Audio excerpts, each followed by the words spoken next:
Hello students, मैं Deepali BM science NTSC assignment chapter 13 magnetic effects of current लेके ਤੁਹਾਡੇ ਸਾਹਮਣੇ ਹਾਜ਼ਰ ਹੋਈ ਹਾਂ।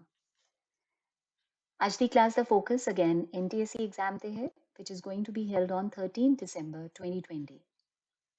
Main topics to be discussed today are magnetic effect of current, Ørsted's experiment, snow rule, Ampere swimming rule, magnetic field and magnetic field lines, right hand thumb rule, Fleming's rules, electric motor, electromagnetic induction, generator and domestic circuits. To begin with, ਅਸੀਂ ਬੇਟੇ ਇੱਕ topic ਨੂੰ ਸਮਝਣ ਦੀ ਕੋਸ਼ਿਸ਼ ਕਰਾਂਗੇ। Just a quick review for the complete chapter so that ਅਸੀਂ MCQs ਤੇ ਫੋਕਸ ਕਰ ਸਕੀਏ। ਸਭ ਤੋਂ ਪਹਿਲੇ ਬੇਟੇ ਮੈਗਨੈਟਿਕ ਇਫੈਕਟ ਆਫ ਕਰੰਟ ਹੈ ਕੀ ਚੀਜ਼? ਅਸੀਂ ਕਹਿੰਦੇ ਹਾਂ ਕਿ ਜਿੱਥੇ ਵੀ ਕਰੰਟ ਹੈ ਉੱਥੇ ਮੈਗਨੈਟਿਕ ਇਫੈਕਟ ਪ੍ਰੋਡਿਊਸ ਹੋ ਜਾਂਦਾ ਹੈ, ਰਾਈਟ? ਇਸ ਚੀਜ਼ ਨੂੰ ਸਭ ਤੋਂ ਪਹਿਲੇ ਕਿਸਨੇ ਨੋਟਿਸ ਕੀਤਾ ਸੀ? ਔਰਸਟੈਡ ਨੇ। ਬੇਸਿਕਲੀ ਕਹਿਣਾ ਚਾਹੀਦਾ ਹੈ ਕਿ ਐਕਸੀਡੈਂਟਲੀ ਉਹਨੇ ਇਹ ਚੀਜ਼ ਨੋਟ ਕੀਤੀ ਕਿ ਜਦੋਂ ਉਹਨੇ ਦੇਖਿਆ ਕਿ ਕੋਈ ਵੀ ਮੈਗਨੈਟਿਕ ਮਟੀਰੀਅਲ ਇੱਕ ਇਲੈਕਟ੍ਰਿਕ ਸਰਕਟ ਦੇ ਨੇੜੇ ਨਹੀਂ ਪਿਆ ਸੀ, ਉਹਦੇ ਬਾਵਜੂਦ ਵੀ ਨੇੜੇ ਪਈ ਹੋਈ ਮੈਗਨੈਟਿਕ ਕੰਪਸ ਨੇ ਜਦੋਂ ਕਰੰਟ ਫਲੋ ਕਰਨ ਤੇ ਡਿਫਲੈਕਸ਼ਨ ਦਿਖਾਈ ਤੇ ਉਸਨੇ ਇਸ ਆਬਜ਼ਰਵੇਸ਼ਨ ਨੂੰ ਫਿਰ ਬਹੁਤ ਚੰਗੀ ਤਰ੍ਹਾਂ ਤੇ ਬਹੁਤ ਐਸਪੈਕਟਸ ਤੋਂ ਸਟੱਡੀ ਕਰਕੇ ਇਹ ਇੱਕ ਰਿਜ਼ਲਟ ਸਾਨੂੰ ਸਾਰਿਆਂ ਨੂੰ ਦੇ ਦਿੱਤਾ, ਜੋ ਕਿ ਇੰਨਾ ਵੱਡਾ ਇੱਕ ਕਹਿ ਲਓ ਡਿਸਕਵਰੀ ਸੀਗੀ ਕਿ wherever there is electric current there is magnetic effect। ਤੁਸੀਂ ਸਿੰਪਲ ਜਿਹਾ ਸਰਕਟ ਦੇਖ ਪਾ ਰਹੇ ਹੋ ਜੋ ਕਿ ਔਰਸਟੈਡ ਨੇ ਸੈਟਅਪ ਕੀਤਾ ਸੀ ਕਿ ਇੱਕ ਕੰਡਕਟਰ ਹੈ, ਉਹਨੂੰ ਉਹਦੇ ਫ੍ਰੀ ਐਂਡਸ ਨੂੰ ਬੈਟਰੀ ਦੇ ਨਾਲ ਜੋੜਿਆ ਗਿਆ ਥਰੂ ਅ ਕੀ। ਜਦੋਂ ਤੁਸੀਂ ਸਰਕਟ ਕਲੋਜ਼ ਕਰੋਗੇ ਆਫ ਕੋਰਸ ਇਹਦੇ ਵਿੱਚੋਂ ਕਰੰਟ ਫਲੋ ਕਰੇਗਾ ਤੇ ਉੱਥੇ ਜਿਹੜੀ ਮੈਗਨੈਟਿਕ ਕੰਪਸ ਹੈ ਜੋ ਕਿ ਅਸੀਂ ਮੰਨ ਕੇ ਚੱਲਦੇ ਹਾਂ it is none other than a magnet itself, right? It's behaving like a magnet ਜੋ ਕਿ ਹਮੇਸ਼ਾ ਨਾਰਥ ਸਾਊਥ ਡਾਇਰੈਕਸ਼ਨ ਵਿੱਚ ਹੀ ਰੈਸਟ ਕਰਦਾ ਹੈ, ਰਾਈਟ? ਸਿਰਫ ਤੇ ਸਿਰਫ ਕਿਸੇ ਮੈਗਨੇਟ ਦੇ ਨੇੜੇ ਆਉਣ ਤੇ ਹੀ ਉਹ ਡਿਫਲੈਕਸ਼ਨ ਦਿਖਾਉਂਦਾ ਹੈ। ਬਟ ਇੱਥੇ ਕੀ ਨੋਟਿਸ ਕੀਤਾ ਗਿਆ ਕਿ ਜਦੋਂ ਕਰੰਟ ਫਲੋ ਕਰੇਗਾ ਇਸ ਕੰਡਕਟਰ AB ਵਿੱਚੋਂ ਤੇ ਇਸ ਮੈਗਨੈਟਿਕ ਨੀਡਲ ਨੇ, ਇਸ ਮੈਗਨੈਟਿਕ ਕੰਪਸ ਨੇ ਡਿਫਲੈਕਸ਼ਨ ਸ਼ੋ ਕਰਤੀ which was a proof that of course wherever there is a current carrying conductor there is a magnetic field। ਹੁਣ ਇਸ ਚੀਜ਼ ਨੂੰ ਉਹਨੂੰ ਥੋੜਾ ਜਿਹਾ ਹੋਰ ਇੰਪਰੂਵਡ ਵਰਜ਼ਨ ਵਿੱਚ ਸਟੱਡੀ ਕੀਤਾ ਗਿਆ ਕਿ ਪਹਿਲੇ ਕਰੰਟ A to B ਜਾ ਰਿਹਾ ਸੀ। as we know that current always flows from positive terminal of the battery to negative terminal of the battery। Second right side the picture ਨੂੰ ਦੇਖੋ, ਉਹਨਾਂ ਨੇ ਕਨੈਕਸ਼ਨਸ ਇਨਵਰਟ ਕਰਤੇ। that means now the current is flowing from B to A, right? positive terminal ਜਿਹੜਾ B end ਦੇ ਨਾਲ ਜੋੜਦਾ means ਅਸੀਂ ਕਰੰਟ ਦੀ ਡਾਇਰੈਕਸ਼ਨ ਰਿਵਰਸ ਕਰਤੀ। and what is being observed that the direction of deflection is also changed। ਪਹਿਲੇ ਉਹ left ਵੱਲ ਨੂੰ ਮੁੜ ਰਿਹਾ ਸੀ ਬੇਟੇ, ਹੁਣ ਉਹ ਰਾਈਟ ਵਾਲੇ ਪਾਸੇ ਨੂੰ ਮੁੜ ਰਿਹਾ। that means ਇੱਕ ਹੋਰ ਵੱਡੀ ਆਬਜ਼ਰਵੇਸ਼ਨ ਹੋ ਗਈ। ਪਹਿਲੀ ਆਬਜ਼ਰਵੇਸ਼ਨ ਹੈ ਕਿ ਜਿੱਥੇ ਵੀ ਕਰੰਟ ਹੈ ਉੱਥੇ ਮੈਗਨੈਟਿਕ ਇਫੈਕਟ ਹੈ। ਸੈਕੰਡ ਹੈ ਜੇ ਕਰੰਟ ਦੀ ਦਿਸ਼ਾ ਚੇਂਜ ਕਰੋਗੇ ਤੇ ਡਿਫਲੈਕਸ਼ਨ ਦੀ ਦਿਸ਼ਾ ਵੀ ਬਦਲ ਜਾਏਗੀ। ਹੁਣ ਇਸ ਡਾਇਰੈਕਸ਼ਨ ਆਫ ਡਿਫਲੈਕਸ਼ਨ ਨੂੰ ਸਟੱਡੀ ਕਰਨ ਵਾਸਤੇ, ਰਾਈਟ, ਸਾਡੇ ਕੋਲ ਦੋ ਨਿਯਮ ਹੈ। ਉਹ ਬੇਸਿਕਲੀ ਨਿਯਮ ਤੁਸੀਂ ਬੜੇ ਅਵੇਅਰ ਹੋਵੋਗੇ ਉਹਦੇ ਬਾਰੇ। ਇੱਕ ਹੈ ਸਨੋ ਰੂਲ ਤੇ ਦੂਸਰਾ ਹੈ ampere swimming rule. Snow rule ਕੀ ਕਹਿੰਦਾ ਸਾਨੂੰ? ਇਹਦੇ ਵਿੱਚ SNOW ਦਾ ਸਿਗਨੀਫੀਕੈਂਸ ਸਮਝੋ। S stands for south, N for north। ਅਗਰ ਕਰੰਟ ਦੀ ਡਾਇਰੈਕਸ਼ਨ ਸਾਊਥ ਟੂ ਨਾਰਥ ਹੈ ਤੇ ਆਪਣੀ ਪਲੇਸਮੈਂਟ ਆਫ ਜਿਹੜੀ ਵਾਇਰ ਹੈ that is over the needle, ਤੇ ਉਸ ਕੇਸ ਵਿੱਚ ਜਿਹੜੀ ਡਿਫਲੈਕਸ਼ਨ ਹੋਏਗੀ ਬੇਟੇ ਉਹ ਹਮੇਸ਼ਾ ਵੈਸਟ ਵਾਲੇ ਪਾਸੇ ਹੋਏਗੀ। that means O for over, W for west। So snow ਨਾਮ ਬੜਾ ਫੈਮਿਲੀਅਰ ਹੈ, ਇਸ ਲਈ ਇਹਦਾ ਨਾਮ ਰੱਖਤਾ ਗਿਆ ਸਨੋ ਰੂਲ। ਮੈਂ ਰਿਪੀਟ ਕਰ ਦੇਣੀ ਆ, ਜੇ current south to north move ਕਰ ਰਿਹਾ ਹੈ such that your wire is over the needle, in that case deflection will always be towards west। ਇੱਕ ਦੂਸਰਾ ਨਿਯਮ ਵੀ ਹੈ ਜੋ ਹੋਰ ਸਿੰਪਲ ਹੈ। ਉਹਦੇ ਵਿੱਚ ਅਸੀਂ ਇਹ ਇਮੈਜਿਨ ਕਰਦੇ ਹਾਂ ਕਿ ਜਿਹੜਾ ਪਰਸਨ ਸਵਿਮ ਕਰ ਰਿਹਾ ਹੈ ਐਜ਼ ਇਫ ਉਹਦੀ ਡਾਇਰੈਕਸ਼ਨ ਉਹੀ ਡਾਇਰੈਕਸ਼ਨ ਹੈ ਜੋ ਕਰੰਟ ਦੀ ਡਾਇਰੈਕਸ਼ਨ ਹੈ। ਜਾਂ ਮੈਨੂੰ ਕਹਿਣਾ ਚਾਹੀਦਾ ਹੈ ਕਿ ਅਸੀਂ ਇਮੈਜਿਨ ਕਰਦੇ ਹਾਂ ਕਿ ਜਿਹੜਾ ਸਵਿਮਰ ਹੈ ਉਹਦੇ ਫੀਟ ਤੋਂ ਪੈਰਾਂ ਵਾਲੇ ਪਾਸੇ ਉਹਦੇ ਕਰੰਟ ਐਂਟਰ ਕਰ ਰਿਹਾ ਤੇ ਸਿਰ ਤੋਂ ਉਹਦੇ ਕਰੰਟ ਰਿਲੀਜ਼ ਆਊਟ ਹੋ ਰਿਹਾ। ਉਸ ਕੇਸ ਵਿੱਚ ਉਹਦਾ ਜਿਹੜਾ ਲੈਫਟ ਹੈਂਡ ਹੈ ਜਿੱਧਰ ਨੂੰ ਵੀ ਉਹ ਪੁਆਇੰਟ ਕਰੇਗਾ ਉਹ ਨਾਰਥ ਐਂਡ ਹੋਗਾ, ਰਾਈਟ? ਸੋ ਇਹ ਦੋ ਸਿੰਪਲ ਜਿਹੇ ਰੂਲਸ ਹੈਗੇ ਆ ਜੋ ਸਾਨੂੰ ਇੱਕ ਆਈਡੀਆ ਦਿੰਦੇ ਹੈ about the direction of deflection. Moving next, ਚੁੰਬਕੀ ਖੇਤਰ ਅਤੇ ਚੁੰਬਕੀ ਖੇਤਰ ਰੇਖਾਵਾਂ, that is magnetic field and magnetic field lines। ਹੁਣ ਸਾਨੂੰ ਸਾਰਿਆਂ ਨੂੰ ਪਤਾ ਹੈ ਕਿ ਅਸੀਂ ਜੇ ਕਿਸੇ ਮੈਗਨੇਟ ਦੇ ਨੇੜੇ ਕੋਈ ਵੀ ਲੋਹੇ ਦਾ ਪਦਾਰਥ ਲੈ ਕੇ ਆਨੇ ਆ, ਆਫ ਕੋਰਸ ਉਹਦੇ ਵੱਲ ਅਟਰੈਕਟ ਹੋ ਜਾਂਦਾ ਹੈ, ਰਾਈਟ।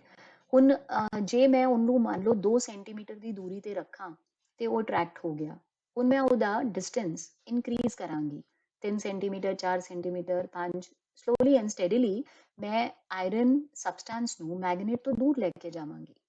ਹੋ ਸਕਦਾ ਹੈ ਕਿਸੇ ਇੱਕ ਦੂਰੀ ਤੇ ਜਾ ਕੇ ਉਹ iron piece is not being attracted by the magnet। ਇਹਦਾ ਕੀ ਮਤਲਬ ਹੈ? ਇਹਦਾ ਮਤਲਬ ਹੈ ਕਿ ਹਰ ਮੈਗਨੇਟ ਦਾ ਆਪਣਾ ਇੱਕ ਖੇਤਰ ਹੈ, ਆਪਣਾ ਇੱਕ ਏਰੀਆ ਹੈ, ਆਪਣੀ ਇੱਕ ਬਾਉਂਡਰੀ ਹੈ ਜਿਹਦੇ ਵਿੱਚ ਉਹਦਾ ਇਫੈਕਟ ਮਹਿਸੂਸ ਕੀਤਾ ਜਾ ਸਕਦਾ ਹੈ। So I hope that is clear। ਜਿਹੜਾ ਬਹੁਤ ਸਟਰੋਂਗ ਮੈਗਨੇਟ ਹੋਏਗਾ ਉਹਦਾ ਚੁੰਬਕੀ ਖੇਤਰ ਵੱਡਾ ਹੋਏਗਾ, ਤੇ ਜਿਹੜਾ ਸਟਰੋਂਗ ਨਹੀਂ ਹੈ ਉਹਦਾ ਆਫ ਕੋਰਸ ਜਿਹੜਾ ਵੀਕ ਮੈਗਨੇਟ ਹੈ, ਆਈ ਮੀਨ ਟੂ ਸੇ, ਉਹ ਬਹੁਤ ਥੋੜੀ ਜੀ ਡਿਸਟੈਂਸ ਤੱਕ ਹੀ ਆਪਣਾ ਪ੍ਰਭਾਵ ਦਿਖਾ ਪਾਏਗਾ। ਨੈਕਸਟ ਇੰਪੋਰਟੈਂਟ ਥਿੰਗ ਇਜ਼ ਕਿ ਅਸੀਂ ਕਹਿੰਦੇ ਆ ਜੀ ਮੈਗਨੇਟ ਦੇ ਆਲੇ ਦੁਆਲੇ ਮੈਗਨੈਟਿਕ ਇਫੈਕਟ ਹੈ। ਹੁਣ ਮੈਗਨੈਟਿਕ ਇਫੈਕਟ ਜਿਹੜਾ ਹੈ ਉਹਨੇ ਟਰੈਵਲ ਕਰਨਾ ਹੈ, ਤੇ ਟਰੈਵਲ ਕਰਨ ਲਈ ਉਹਨੂੰ ਇੱਕ ਰਸਤਾ ਚਾਹੀਦਾ ਹੈ।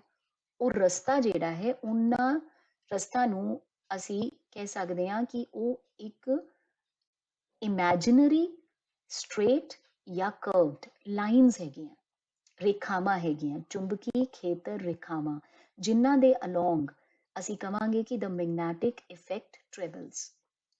ਜਾਂ ਫਿਰ ਕਿਹਾ ਜਾਂਦਾ ਹੈ ਕਿ ਮੈਗਨੈਟਿਕ ਫੀਲਡ ਲਾਈਨਸ ਅਜਿਹੀਆਂ ਲਾਈਨਸ ਹੈ ਜੋ ਕਿ ਅਗਰ ਨਾਰਥ ਪੋਲ ਨੂੰ ਰਿਲੀਜ਼ ਕਰਤਾ ਜਾਏ ਕਿ it is free to move, ਤਾਂ it would have moved along a direction which is called as magnetic field lines. So simple ਭਾਸ਼ਾ ਵਿੱਚ ਤੁਸੀਂ ਮੰਨ ਕੇ ਚੱਲੋ ਕਿ ਮੈਗਨੈਟਿਕ ਇਫੈਕਟ ਨੂੰ ਜਿਸ ਰਸਤੇ ਚੱਲਣਾ ਹੈ ਉਸ ਰਸਤੇ ਨੂੰ ਅਸੀਂ ਮੈਗਨੈਟਿਕ ਫੀਲਡ ਲਾਈਨਸ ਦਾ ਨਾਮ ਦਿੱਤਾ ਹੈ।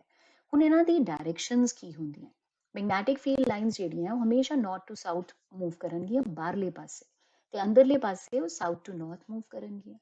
ਸੋ ਸੋਚਣ ਵਾਲੀ ਗੱਲ ਹੈ, ਇਜ਼ ਇਟ ਨਾਟ ਅਪੀਅਰਿੰਗ ਕਿ ਉਹ ਸਰਕੂਲਰ ਲੂਪਸ ਬਣਾ ਰਹੇ ਹਨ? ਸੋ ਅਸੀਂ ਕਹਿ ਸਕਦੇ ਹਾਂ ਕਿ ਕੰਟੀਨਿਊਸ ਲੂਪਸ ਬਣਦੀਆਂ ਮੈਗਨੈਟਿਕ ਫੀਲਡ ਲਾਈਨਸ ਦੀਆਂ, ਬਾਹਰੋਂ ਨਾਰਥ ਟੂ ਸਾਊਥ, ਅੰਦਰ south to north.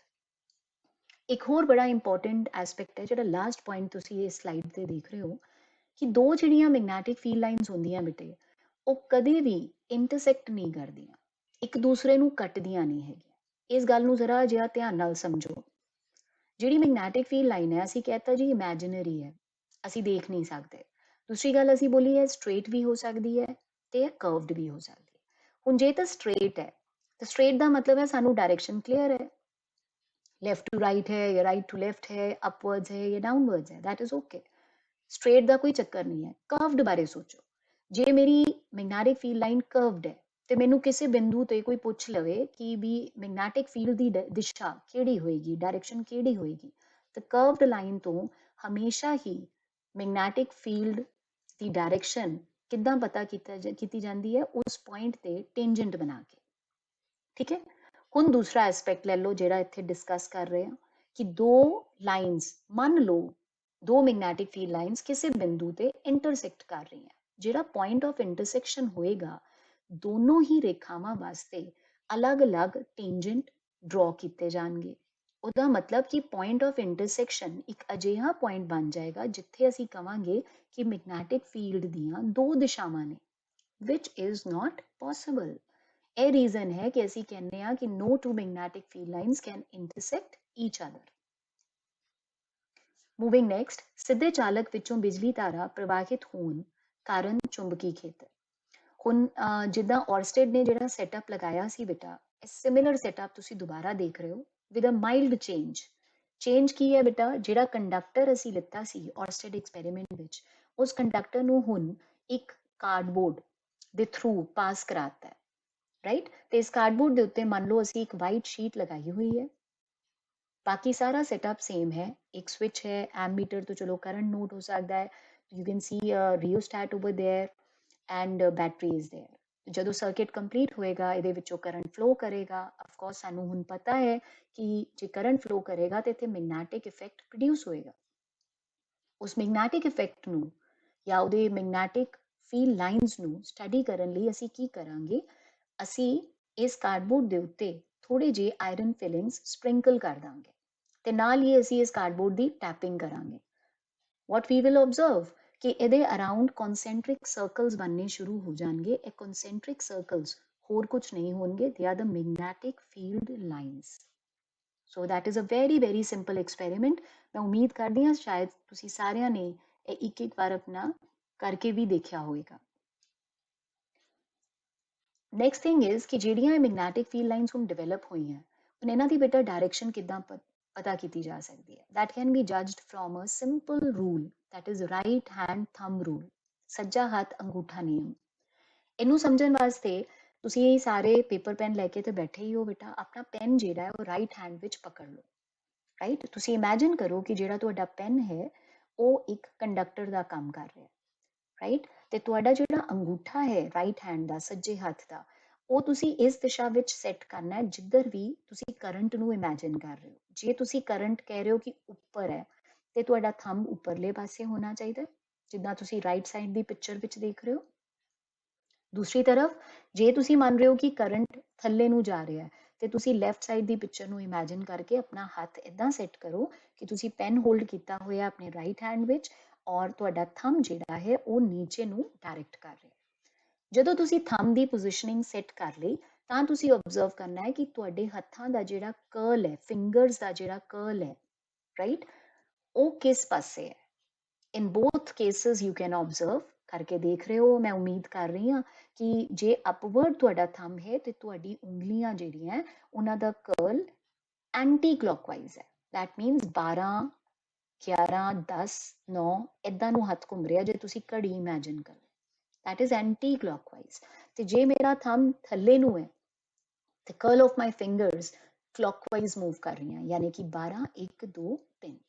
So I hop ਇਹ ਸਿੰਪਲ ਜਿਹਾ ਇੱਕ ਰੂਲ ਜਿਹੜਾ ਹੈ ਤੁਹਾਨੂੰ ਸਾਰਿਆਂ ਨੂੰ ਆਉਂਦਾ ਹੋਏਗਾ ਤੇ ਇਹਦੇ ਨਾਲ ਤੁਹਾਨੂੰ ਇਹ ਵੀ ਪਤਾ ਲੱਗ ਗਿਆ ਕਿ ਸਾਨੂੰ ਕਿਹਦੀ ਦਿਸ਼ਾ ਪਤਾ ਲੱਗਦੀ ਹੈ, magnetic field lines. This is a very important question MCQ point of view ਨਾਲ। ਬੜੀ ਵਾਰ ਉਹ ਨਿਯਮ ਦਾ ਨਾਮ ਦੱਸ ਦਿੰਦੇ ਆ ਤੇ ਪੁੱਛ ਲੈਂਦੇ ਆ ਵੀ ਇਸ ਨਿਯਮ ਤੋਂ ਅਸੀਂ ਫਾਈਂਡ ਆਊਟ ਕੀ ਕਰ ਰਹੇ ਹਾਂ, ਕਿਸ ਚੀਜ਼ ਦੀ ਦਿਸ਼ਾ ਫਾਈਂਡ ਆਊਟ ਕੀਤੀ ਜਾ ਰਹੀ ਹੈ।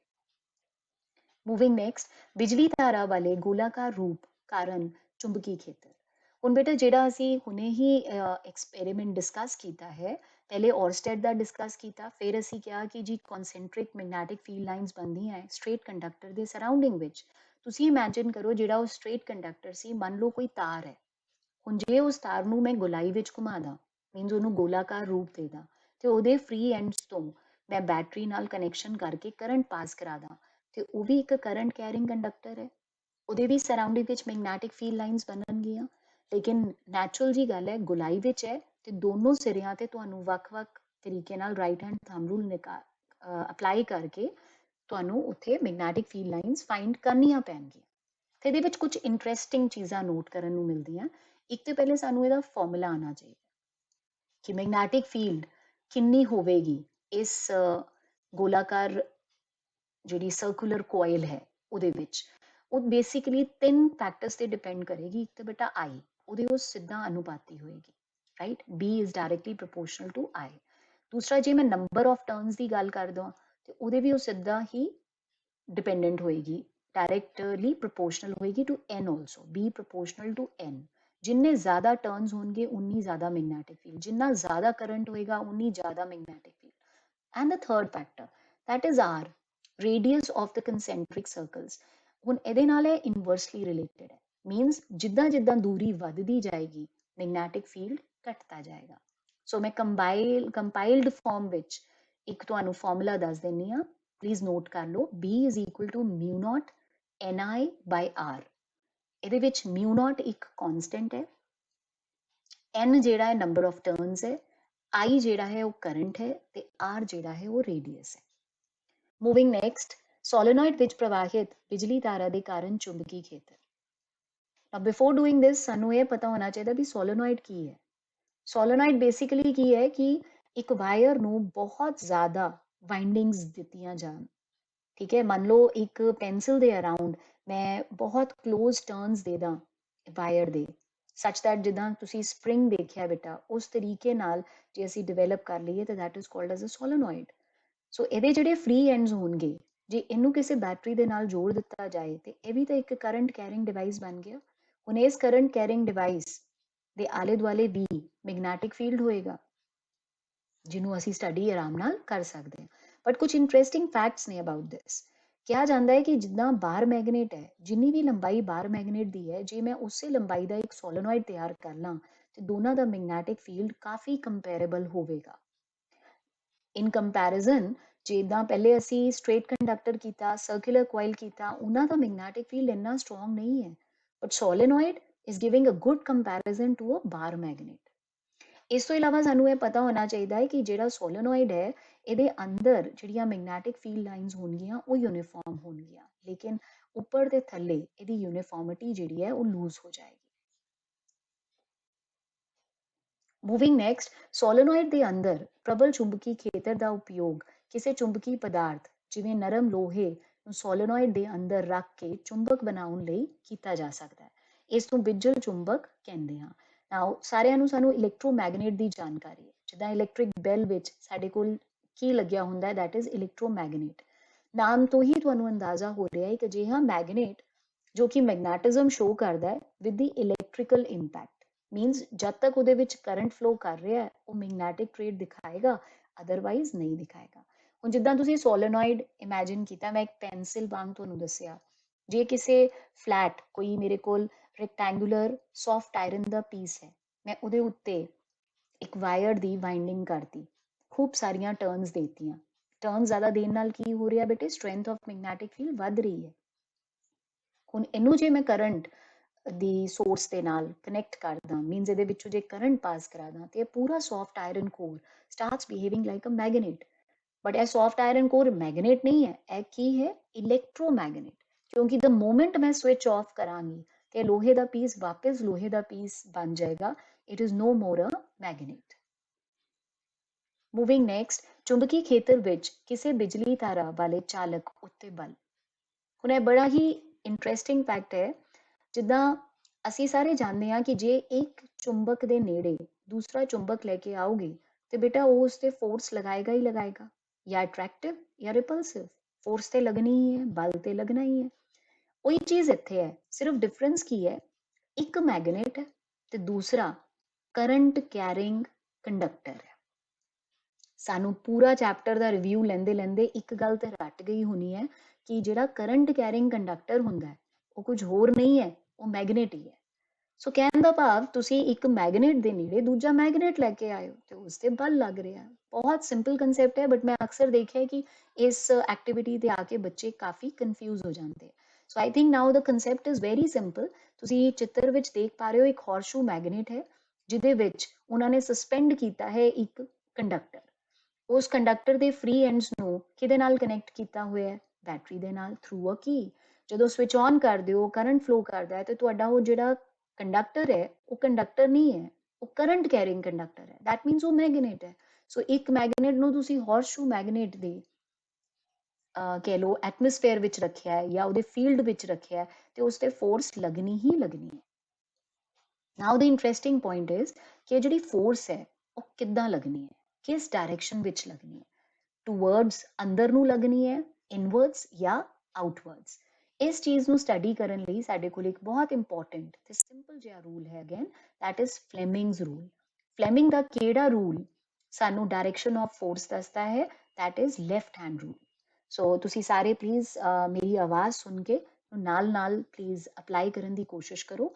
ਮੈਂ ਉਮੀਦ ਕਰਦੀ ਹਾਂ ਤੁਸੀਂ ਸਾਰਿਆਂ ਨੇ ਆਪਣਾ ਲੈਫਟ ਹੈਂਡ ਇਸ ਤਰੀਕੇ ਨਾਲ ਸੈੱਟ ਕੀਤਾ ਹੈ ਕਿ ਤੁਹਾਡੀ ਜਿਹੜੀ ਫਰਸਟ ਫਿੰਗਰ ਹੈ, ਤੁਹਾਡੀ ਜਿਹੜੀ ਸੈਂਟਰਲ ਫਿੰਗਰ ਹੈ ਤੇ ਤੁਹਾਡੀ ਜਿਹੜੀ ਥੰਬ ਹੈ ਆਫ ਲੈਫਟ ਹੈਂਡ, ਇਹ ਤਿੰਨਾਂ ਚੀਜ਼ਾਂ ਨੂੰ ਤੁਸੀਂ ਇਸ ਤਰੀਕੇ ਨਾਲ ਬੱਚੇ ਸੈੱਟ ਕਰੋ as if they are mutually perpendicular to one another. ਠੀਕ ਹੈ, ਇਹ ਤਿੰਨ ਚੀਜ਼ਾਂ ਚਾਹੀਦੀਆਂ ਸਾਨੂੰ। ਮੈਂ ਰਿਪੀਟ ਕਰ ਦੇਣੀ ਆ। ਪਹਿਲੀ ਗੱਲ, ਅਸੀਂ ਲੈਫਟ ਹੈਂਡ ਲੈਣਾ। ਦੂਜੀ ਗੱਲ, ਅਸੀਂ ਥੰਬ, ਫੋਰ ਫਿੰਗਰ ਯਾਨੀ ਕਿ ਪਹਿਲੀ ਫਿੰਗਰ ਤੇ ਸੈਂਟਰਲ ਫਿੰਗਰ, ਇਹ ਤਿੰਨ ਚੀਜ਼ਾਂ ਲੈਣੀਆਂ।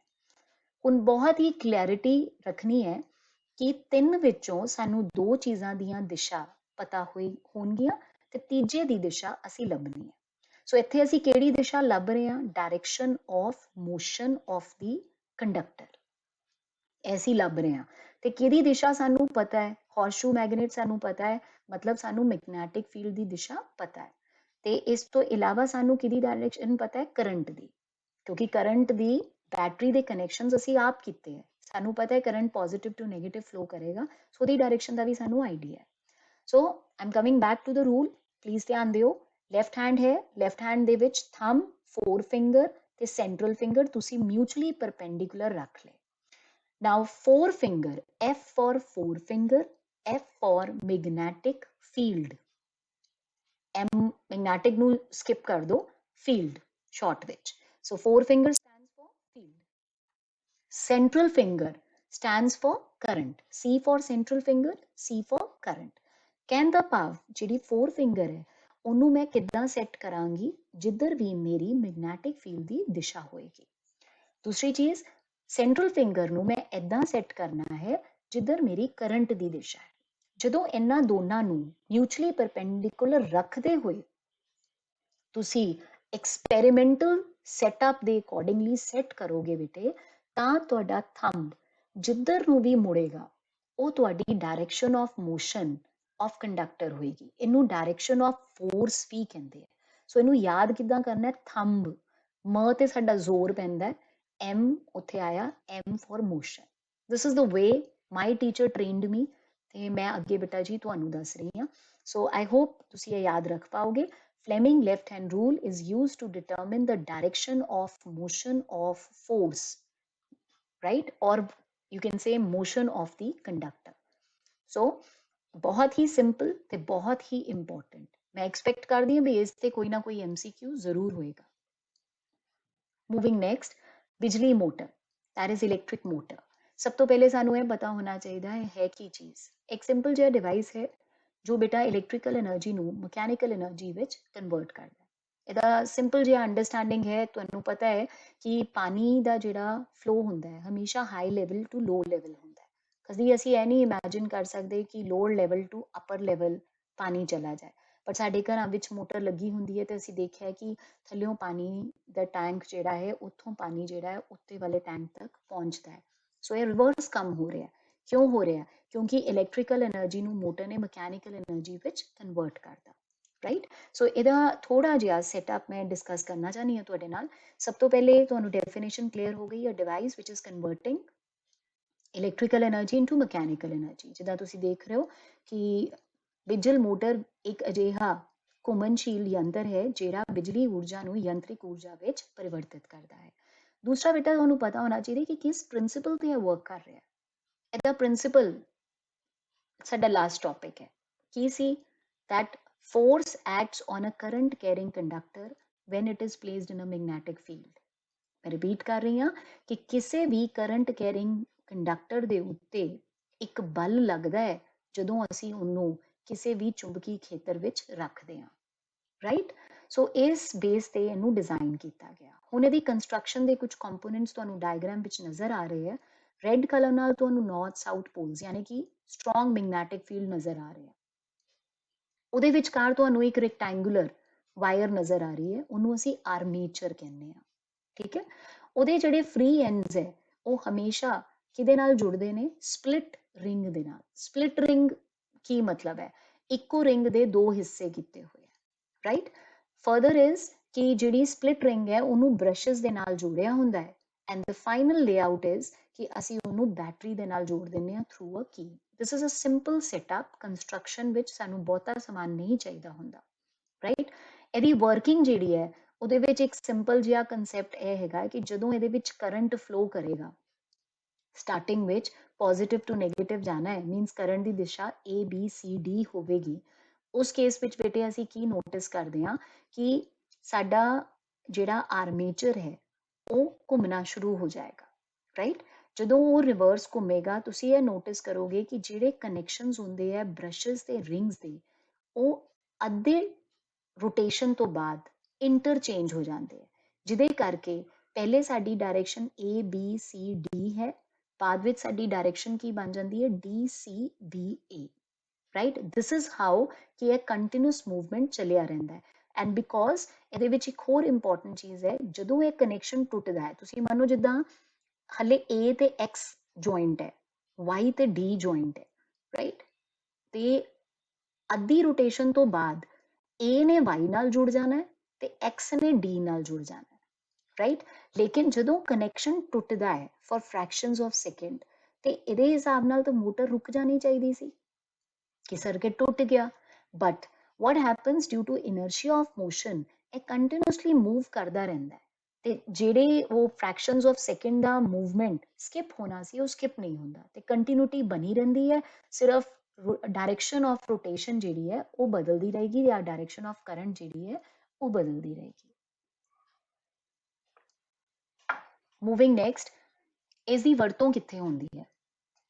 पखियां विच, रेफ्रिजरेटर, मिक्सरस एंड एटसेट्रा। बिजली मोटर के मुख 4 भाग होंदे ने, मैं तुहानूं दस चुकी हाँ, प्रबल चुंबक, आर्मेचर ते स्प्लिट रिंग्स ते ब्रशेस। इस तो बाद बेटे बहुत ही इंपॉर्टेंट टॉपिक बिजलई चुंबक प्रेरण, इलैक्ट्रोमैग्नेटिक इंडक्शन।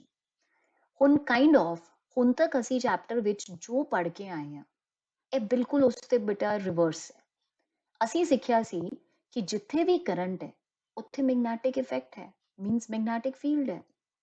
हुण इलैक्ट्रोमैग्नेटिक इंडक्शन दा मेन लेआउट की है? फैराडे ने सानू इन्ना वड्डा कह लो लॉ दिता है। फैराडेज लॉज दे विच असी मीनस कंप्लीटली इनू की कहने आ फैराडेज लॉज ऑफ इलैक्ट्रोमैग्नेटिक इंडक्शन। ਇਹਦੇ ਅਕੋਰਡਿੰਗਲੀ ਜੇ ਕਿਤੇ ਮੈਗਨੈਟਿਕ ਫੀਲਡ ਬਦਲ ਰਿਹਾ ਹੋਵੇ ਤੇ ਉੱਥੇ ਬੇਟਾ ਜੀ ਕਰੰਟ ਇੰਡਿਊਸ ਹੁੰਦਾ ਹੈ। ਤੁਸੀਂ ਨਾਮ ਤੋਂ ਹੀ ਸਮਝੋ ਇਲੈਕਟ੍ਰੋਮੈਗਨੈਟਿਕ ਇੰਡਕਸ਼ਨ। ਇੰਡਕਸ਼ਨ ਮੀਨਸ ਕੋਈ ਕੰਟੈਕਟ ਨਹੀਂ ਹੈ, ਰਾਈਟ। ਕੰਡਕਸ਼ਨ ਯੂਜ਼ ਕਰਦੇ ਹਾਂ ਅਸੀਂ ਜਿੱਥੇ ਕੰਟੈਕਟ ਹੋਵੇ ਤੇ ਇੰਡਕਸ਼ਨ ਯੂਜ਼ ਕਰੀਦਾ ਹੈ ਜਿੱਥੇ ਕੋਈ ਕੰਟੈਕਟ ਨਾ ਹੋਵੇ।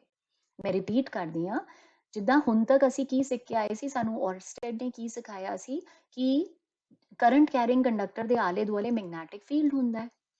ਹੁਣ ਸਾਨੂੰ ਇੱਥੇ ਫੈਰਾਡੇ ਨੇ ਇੱਕ ਨਵਾਂ ਕਨਸੈਪਟ ਦਿੱਤਾ ਇਲੈਕਟ੍ਰੋਮੈਗਨੈਟਿਕ ਇੰਡਕਸ਼ਨ, ਬਿਜਲਈ ਚੁੰਬਕੀ ਪ੍ਰੇਰਣ, ਜਿਹਦੇ ਅਕੋਰਡਿੰਗਲੀ ਜੇ ਕਿਤੇ ਮੈਗਨੈਟਿਕ ਫੀਲਡ ਬਦਲ ਰਿਹਾ ਹੋਵੇ ਤੇ ਉਹਦੇ ਵਿੱਚ ਉਹਦੇ ਸਰਾਊਂਡਿੰਗ ਵਿੱਚ ਕਰੰਟ ਇੰਡਿਊਸ ਹੁੰਦਾ ਹੈ।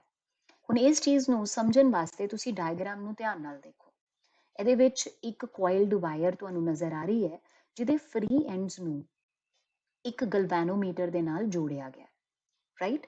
ਹੁਣ ਇਸ ਕੋਇਲ ਦੇ ਦੋ ਐਸਪੈਕਟਸ ਦਿਖਾਏ ਗਏ ਹੈ। ਇੱਕ ਪਹਿਲੇ ਵਾਲੇ ਕੇਸ ਵਿੱਚ ਦਿਖਾਇਆ ਜਾ ਰਿਹਾ ਹੈ ਕਿ ਮੈਗਨੇਟ ਜਿਹੜਾ ਹੈ ਇਹਦੇ ਅੰਦਰਲੇ ਪਾਸੇ ਮੂਵ ਕੀਤਾ ਜਾ ਰਿਹਾ ਹੈ। ਦੂਸਰੇ ਵਿੱਚ ਦਿਖਾਇਆ ਜਾ ਰਿਹਾ ਹੈ ਕਿ ਮੈਗਨੇਟ ਜਿਹੜਾ ਹੈ ਬਾਹਰ ਲਿਜਾਇਆ ਜਾ ਰਿਹਾ ਹੈ, right. So what are they in fact trying to show you? ਜਦੋਂ ਮੈਂ ਇੱਕ ਮੈਗਨੇਟ ਨੂੰ ਮੂਵ ਕਰਦੀ ਹਾਂ ਨਾ ਬੇਟੇ, ਉਹਦੇ ਮੈਗਨੈਟਿਕ ਫੀਲਡ ਲਾਈਨਸ ਜਿਹੜੀਆਂ ਉਹ ਡਿਸਟਰਬ ਹੁੰਦੀਆਂ, ਉਹ ਚੇਂਜ ਹੁੰਦੀਆਂ, ਮੀਨਸ ਉਹਦਾ ਜਿਹੜਾ ਮੈਗਨੈਟਿਕ ਫਲਕਸ ਹੈ ਉਹ ਬਦਲ ਜਾਂਦਾ ਹੈ। ਹੁਣ ਮੈਗਨੈਟਿਕ ਫਲਕਸ ਕੀ ਹੁੰਦਾ ਹੈ? Number of magnetic field lines in a given area. ਕਿਸੇ ਵੀ ਗਿਵਨ ਏਰੀਆ ਵਿੱਚ ਕਿੰਨੀਆਂ ਮੈਗਨੈਟਿਕ ਫੀਲਡ ਲਾਈਨਸ ਹੋਣਗੀਆਂ ਉਹ ਫਲਕਸ ਹੁੰਦਾ ਹੈ। ਜਦੋਂ ਤੁਸੀਂ ਉਹਨੂੰ ਮੂਵ ਕਰੋਗੇ ਤਾਂ ਲਾਈਨਸ ਚੇਂਜ ਹੋ ਜਾਣਗੀਆਂ, ਡਿਸਟਰਬ ਹੋ ਜਾਣਗੀਆਂ, ਹਿਲਜੁਲ ਹੋ ਜਾਏਗੀ। ਦੈਟ ਮੀਨਸ ਉੱਥੇ ਫਲਕਸ ਬਦਲ ਜਾਏਗਾ। ਜੇ ਫਲਕਸ ਬਦਲ ਜਾਏਗਾ ਤਾਂ ਤੁਸੀਂ ਕੀ ਨੋਟਿਸ ਕਰੋਗੇ? ਤੁਹਾਡਾ ਗਲਵੈਨੋਮੀਟਰ ਜੋ ਹਮੇਸ਼ਾ ਜ਼ੀਰੋ ਤੇ ਪੁਆਇੰਟ ਕਰੇਗਾ ਇਨ ਦੀ ਐਬਸੈਂਸ ਆਫ ਕਰੰਟ, ਅਸੀਂ ਦੇਖ ਰਹੇ ਹਾਂ ਇੱਥੇ ਕੋਈ ਬੈਟਰੀ ਤਾਂ ਹੈ ਨਹੀਂ, ਪਰ ਜਦੋਂ ਮੂਵਮੈਂਟ ਸਟਾਰਟ ਕੀਤੀ ਮੈਗਨੇਟ ਦੀ, ਤੁਹਾਡੇ ਗਲਵੈਨੋਮੀਟਰ ਨੇ ਡਿਫਲੈਕਸ਼ਨ ਦੇ ਦਿੱਤਾ। ਤੇ ਫਰਸਟ ਕੇਸ ਵਿੱਚ ਤੁਹਾਨੂੰ ਡਿਫਲੈਕਸ਼ਨ ਨਜ਼ਰ ਆ ਰਿਹਾ ਹੈ ਲੈਫਟ ਸਾਈਡ ਤੇ ਨੀਚੇ ਵਾਲੇ ਕੇਸ ਵਿੱਚ ਤੁਹਾਨੂੰ ਡਿਫਲੈਕਸ਼ਨ ਨਜ਼ਰ ਆ ਰਿਹਾ ਹੈ ਰਾਈਟ ਸਾਈਡ ਤੇ। ਮੀਨਸ ਜੇ ਤੁਸੀਂ ਡਾਇਰੈਕਸ਼ਨ ਆਫ ਮੋਸ਼ਨ ਚੇਂਜ ਕੀਤੀ ਮੈਗਨੇਟ ਦੀ, ਤੁਹਾਡੀ ਡਿਫਲੈਕਸ਼ਨ ਦੀ ਡਾਇਰੈਕਸ਼ਨ ਵੀ ਬਦਲ ਗਈ। ਬਟ ਦੋਨਾਂ ਹੀ ਕੇਸਿਸ ਵਿੱਚ ਇਹ ਤਾਂ ਕਲੀਅਰ ਹੋ ਰਿਹਾ ਹੈ ਕਿ ਜੇ ਮੈਗਨੇਟ ਮੂਵ ਕਰ ਰਿਹਾ ਬੇਟਾ ਤੇ ਤੁਹਾਡੇ ਬਿਨਾਂ ਬੈਟਰੀ ਤੋਂ ਗਲਵੈਨੋਮੀਟਰ ਨੇ ਡਿਫਲੈਕਸ਼ਨ ਦਿਖਾਤੀ। ਦੈਟ ਮੀਨਸ ਕਰੰਟ ਪ੍ਰੋਡਿਊਸ ਹੋਇਆ ਹੈ। ਕਿਹੜਾ ਕਰੰਟ? Induced current. ਇਸ ਬਿਜਲੀ ਧਾਰਾ ਨੂੰ ਪ੍ਰੇਰਿਤ ਬਿਜਲੀ ਧਾਰਾ ਕਿਹਾ ਜਾਂਦਾ ਹੈ, ਇੰਡਿਊਸਡ ਕਰੰਟ ਕਿਹਾ ਜਾਂਦਾ ਹੈ। ਪ੍ਰੇਰਿਤ ਬਿਜਲੀ ਧਾਰਾ ਨੂੰ ਗਲਵੈਨੋਮੀਟਰ ਨਾਲ ਮਾਪਿਆ ਜਾਂਦਾ ਹੈ। ਪ੍ਰੇਰਿਤ ਬਿਜਲੀ ਧਾਰਾ ਦੀ ਦਿਸ਼ਾ ਫਲੈਮਿੰਗ ਦੇ ਸੱਜੇ ਹੱਥ ਨਿਯਮ ਨਾਲ ਪਤਾ ਕੀਤੀ ਜਾ ਸਕਦੀ ਹੈ। ਹੁਣ ਜਿੱਦਾਂ ਅਸੀਂ ਫਲੈਮਿੰਗ ਦਾ ਲੈਫਟ ਹੈਂਡ ਰੂਲ ਕਰਕੇ ਆਏ ਸੀ, ਹੁਣ ਜੇ ਬੇਟਾ ਜੀ ਇਸ ਇੰਡਿਊਸਡ ਕਰੰਟ ਦੀ ਮੈਂ ਡਾਇਰੈਕਸ਼ਨ ਫਾਈਂਡ ਆਊਟ ਕਰਨੀ ਹੋਏ, ਉਹਦੇ ਲਈ ਮੈਂ ਫਲੈਮਿੰਗ ਦਾ ਰਾਈਟ ਹੈਂਡ ਰੂਲ ਸਟੱਡੀ ਕਰਾਂਗੀ। ਅਗੇਨ ਉਮੀਦ ਕਰਦੀ ਹਾਂ ਤੁਸੀਂ ਸਾਰਿਆਂ ਨੇ ਆਪਣਾ ਰਾਈਟ ਹੈਂਡ ਐਡਜਸਟ ਕਰ ਲਿਆ ਹੋਏਗਾ, ਬਿਲਕੁਲ ਉਸੇ ਤਰੀਕੇ ਨਾਲ ਜਿੱਦਾਂ ਅਸੀਂ ਫਲੈਮਿੰਗ ਲੈਫਟ ਹੈਂਡ ਰੂਲ ਵਾਸਤੇ ਤਿੰਨ ਚੀਜ਼ਾਂ ਲਿੱਤੀਆਂ ਸੀ, ਫੋਰ ਫਿੰਗਰ, ਸੈਂਟਰਲ ਫਿੰਗਰ ਤੇ ਥੰਬ। ਇਹਨਾਂ ਤਿੰਨਾਂ ਨੂੰ ਬੇਟਾ ਜੀ ਮਿਊਚੁਅਲੀ ਪਰਪੈਂਡੀਕੁਲਰ ਰਾਈਟ, ਇੱਕ ਦੂਜੇ ਨੂੰ ਇੱਕ ਅਬਿਲੰਬ ਤੇ ਸੈੱਟ ਕਰਨਾ, ਨੋਰਮਲੀ ਸੈੱਟ ਕਰਨਾ ਤਿੰਨਾਂ ਚੀਜ਼ਾਂ ਨੂੰ। ਜਦੋਂ ਇਹ ਤਿੰਨ ਚੀਜ਼ਾਂ ਸੈੱਟ ਹੋ ਗਈਆਂ, ਜਿੱਦਾਂ ਮੈਂ ਪਹਿਲੇ ਦੱਸਿਆ ਸੀ, ਦੋ ਚੀਜ਼ਾਂ ਸਾਨੂੰ ਨੋਨ ਹੋਣਗੀਆਂ, ਤੀਸਰੀ ਚੀਜ਼ ਅਸੀਂ ਫਾਈਂਡ ਆਊਟ ਕਰਨੀ। ਫੋਰ ਫਿੰਗਰ ਸਾਨੂੰ ਕਿਹਦੀ ਦਿਸ਼ਾ ਦੱਸੇਗੀ? ਚੁੰਬਕੀ ਖੇਤਰ ਦੀ, ਯਾਨੀ ਕਿ ਫੀਲਡ ਦੀ। F for four finger, F for field. ਅੰਗੂਠਾ ਜਿਹੜਾ ਹੈ, ਥੰਬ, ਉਹ ਸਾਨੂੰ ਮੋਸ਼ਨ ਦੀ, ਚਾਲਕ ਦੀ ਗਤੀ ਦੀ ਦਿਸ਼ਾ ਦੱਸੇਗਾ। ਤੇ ਅਸੀਂ ਫਾਈਂਡ ਆਊਟ ਕਿਹਦੀ ਕਰਨੀ ਹੈ? ਕਰੰਟ ਦੀ, ਇੰਡਿਊਸਡ ਕਰੰਟ, ਜੋ ਕਿ ਸਾਡੀ ਸੈਂਟਰਲ ਫਿੰਗਰ ਹੈ।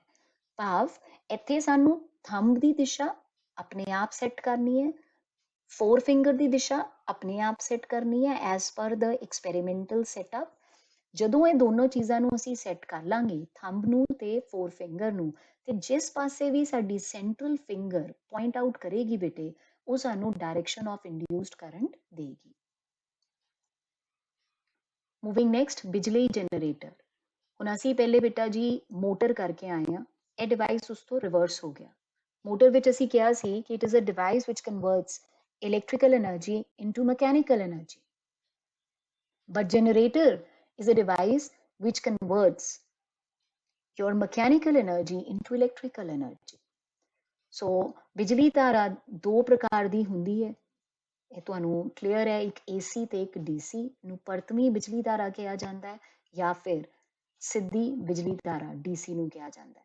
ਸੋ ਜਨਰੇਟਰ ਬਾਰੇ ਮੈਂ ਥੋੜਾ ਜਿਹਾ ਹੋਰ ਗੱਲ ਕਰਨਾ ਚਾਹੁੰਦੀ ਹਾਂ। ਜਿੱਦਾਂ ਅਸੀਂ ਬੇਟਾ ਸੈਟਅਪ ਦੇਖਿਆ ਹੈ ਆਪਣਾ ਮੋਟਰ ਦਾ, ਜੇ ਜਨਰੇਟਰ ਬਾਰੇ ਵੀ ਗੱਲ ਕਰੀਏ ਤਾਂ ਐਗਜ਼ੈਕਟਲੀ ਸੇਮ ਸੈਟਅਪ ਨਜ਼ਰ ਆਏਗਾ ਤੁਹਾਨੂੰ। ਉਹਦੇ ਵਿੱਚ ਵੀ ਸਾਨੂੰ ਆਰਮੇਚਰ ਚਾਹੀਦਾ ਹੈ, ਉਹਦੇ ਵਿੱਚ ਵੀ ਸਾਨੂੰ ਮੈਗਨੇਟ ਚਾਹੀਦਾ ਹੈ, ਸਪਲਿਟ ਰਿੰਗਸ ਚਾਹੀਦੀਆਂ, ਬ੍ਰਸ਼ਸ ਚਾਹੀਦੇ ਹੈ, ਸਿਰਫ ਉਹਦੇ ਵਿੱਚ ਬੈਟਰੀ ਨਹੀਂ ਲੱਗੀ ਹੋਏਗੀ, ਰਾਈਟ। ਤੇ ਉਹਦੇ ਵਿੱਚ ਕਿਉਂਕਿ ਤੁਸੀਂ ਮਕੈਨੀਕਲ એનર્ਜੀ ਆਪ ਪ੍ਰੋਵਾਈਡ ਕਰੋਗੇ, ਤੇ ਤੁਹਾਡਾ ਜਿੱਥੇ ਬੈਟਰੀ ਲੱਗਣੀ ਚਾਹੀਦੀ ਸੀ ਉੱਥੇ ਗਲਵੈਨੋਮੀਟਰ ਹੋਏਗਾ, ਜੋ ਕਿ ਤੁਹਾਨੂੰ ਡਿਫਲੈਕਸ਼ਨ ਦਿਖਾਏਗਾ, ਹੈਂਸ ਸ਼ੋਇੰਗ ਕਿ ਅਸੀਂ ਆਪ ਕਰੰਟ ਜਿਹੜਾ ਹੈ ਉਹ ਡਿਵੈਲਪ ਕੀਤਾ ਹੈ, ਇਲੈਕਟ੍ਰੀਕਲ એનર્ਜੀ ਡਿਵੈਲਪ ਕੀਤੀ ਹੈ। Now coming to the last topic of the chapter, ਘਰੇਲੂ ਬਿਜਲੀ ਸਰਕਿਟ। ਬਿਜਲੀ ਫਿਊਜ਼ ਇੱਕ ਯੰਤਰ ਹੈ ਜਿਹੜਾ ਬਿਜਲੀ ਸਰਕਿਟ ਵਿੱਚ ਇਸਤੇਮਾਲ ਹੁੰਦਾ ਹੈ। ਆਪਣੇ ਲਾਸਟ ਲੈਕਚਰ ਵਿੱਚ ਇਲੈਕਟ੍ਰਿਸਿਟੀ ਵਿੱਚ ਵੀ ਅਸੀਂ ਡਿਸਕਸ ਕੀਤਾ ਸੀ ਬੇਟੇ, ਸਾਡੇ ਘਰਾਂ ਵਿੱਚ ਜਿਹੜਾ ਫਿਊਜ਼ ਹੈ ਉਹ ਅਜਿਹਾ ਯੰਤਰ ਹੈ ਜੋ ਬੇਸਿਕਲੀ ਅਸੀਂ ਸੀਰੀਜ਼ ਵਿੱਚ ਅਪਲਾਈ ਕਰਦੇ ਹਾਂ, ਤੇ ਉਹ ਸਾਡੇ ਘਰ ਦੇ ਬਹੁਤ ਸਾਰੇ ਮਹਿੰਗੇ ਡਿਵਾਈਸਿਸ ਨੂੰ ਸੇਫ ਰੱਖਦਾ ਹੈ। ਫਿਊਜ਼ ਨੂੰ ਲਾਈਵ ਤਾਰ ਦੇ ਨਾਲ ਜੋੜਿਆ ਜਾਂਦਾ ਹੈ, ਉਹਦਾ ਕਨੈਕਸ਼ਨ ਹਮੇਸ਼ਾ ਲਾਈਵ ਵਾਇਰ ਨਾਲ ਕੀਤਾ ਜਾਂਦਾ ਹੈ। ਤੁਹਾਨੂੰ ਇਹ ਵੀ ਆਈਡੀਆ ਹੋਣਾ ਚਾਹੀਦਾ ਹੈ ਕਿ ਮੁੱਖ ਤੌਰ ਤੇ 3 ਵਾਇਰਸ ਦੀ ਕਨੈਕਟੀਵਿਟੀ ਹੁੰਦੀ ਹੈ। ਇੱਕ ਲਾਈਵ ਵਾਇਰ ਜੋ ਹਮੇਸ਼ਾ ਰੈੱਡ ਕਲਰ ਦੀ ਹੁੰਦੀ ਹੈ, ਦੂਸਰਾ ਹੈ ਨਿਊਟਰਲ ਵਾਇਰ ਜੋ ਬਲੂ ਜਾਂ ਬਲੈਕ ਹੁੰਦੀ ਹੈ, ਤੇ ਤੀਸਰੀ ਹੈ ਅਰਥ ਵਾਇਰ ਜੋ ਕਿ ਹਰੇ ਰੰਗ ਦੀ ਹੁੰਦੀ ਹੈ। ਸੋ ਇਹ ਸਾਰੀ ਜਿਹੜੀ ਇਨਫੋਰਮੇਸ਼ਨ ਹੈ, ਇਹਨੂੰ ਪਲੀਜ਼ ਬੇਟਾ ਜੀ ਹੋਰ ਪੋਲਿਸ਼ ਕਰੋ by going through each and every line of your chapter.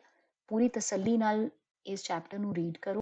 Very shortly I will join you back with the MCQ of this very chapter. ਉਮੀਦ ਕਰਦੀ ਹਾਂ ਅੱਜ ਦੀ ਕਲਾਸ ਨਾਲ ਤੁਹਾਡੇ ਕਾਫੀ ਕਨਸੈਪਟਸ ਕਲੀਅਰ ਹੋਏ ਹੋਣਗੇ। Work hard. Thank you very, very much.